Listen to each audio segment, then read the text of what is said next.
हरियाणा में तीसरी बार भारतीय जनता पार्टी ने हैट्रिक मार ली तो कांग्रेस के फिर से लग रहा पुराने दिन शुरू हो गए। इसी बीच हरियाणा के चुनावी नतीजों पर आम आदमी पार्टी के राज्यसभा सांसद संजय सिंह ने कहा, कई स्तरों पर रणनीतिक चूक हुई है, इसकी समीक्षा कांग्रेस पार्टी को करनी चाहिए। अगर आप जम्मू कश्मीर का चुनाव देखें तो वहाँ पर इंडिया अलायंस लड़ा था। नेशनल कॉन्फ्रेंस और कांग्रेस ने एक साथ चुनाव लड़ा और प्रचंड बहुमत से वहाँ पर जीते। संजय सिंह ने कहा, अगर यही प्रयोग हरियाणा में होता तो कांग्रेस पार्टी का केंद्रीय नेतृत्व भी यही चाह रहा था, गठबंधन में चुनाव लड़ा जाए। फिर कैसे स्टेट लीडरशिप ने उन फैसलों को बदल दिया और बगैर गठबंधन के चुनाव लड़ गए। उन्होंने ना तो आम आदमी पार्टी के साथ में गठबंधन किया, ना ही समाजवादी पार्टी के साथ में अलायंस। उन्होंने कहा, आप 90 सीटों पर लड़े तो आपकी 35 सीटें आई, आप 80 पर लड़े होते तो 5 से 6 सीटें गठबंधन के लोगों को दे देते। आज इंडिया अलायंस की 70 सीटें आती। संजय सिंह ने कहा, अगर अरविंद केजरीवाल कांग्रेस के लिए भी प्रचार करते या इंडिया गठबंधन के दलों के लिए प्रचार करते तो एक अलग ही वातावरण बनता और जाट नॉन जाट की पॉलिटिक्स वहाँ पर खेली गई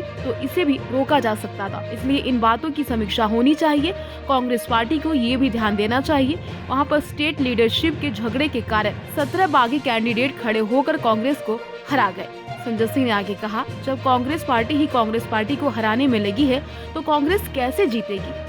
उन्होंने कहा, आपके अपने लोग आपको खुद हराने में लगे हुए हैं। आप नेता का कहना है कांग्रेस पार्टी के 17 उम्मीदवार ऐसे हैं जो बागियों के खड़े होने की वजह से चुनाव हार गए। अब इनकी जिम्मेदारी किसकी है। जब उनसे सवाल किया गया आम आदमी पार्टी दिल्ली में अकेले चुनाव लड़ेगी या इंडिया गठबंधन लड़ेगा, तो उन्होंने कहा, आम आदमी पार्टी अकेले ही लड़ते आ रही और इस बार भी अकेले चुनाव लड़ेगी। यहाँ पर हम भारतीय जनता पार्टी को अकेले ही हराने में सक्षम है, जैसे पश्चिम बंगाल में टीएमसी बीजेपी को अकेले हराने में सक्षम है।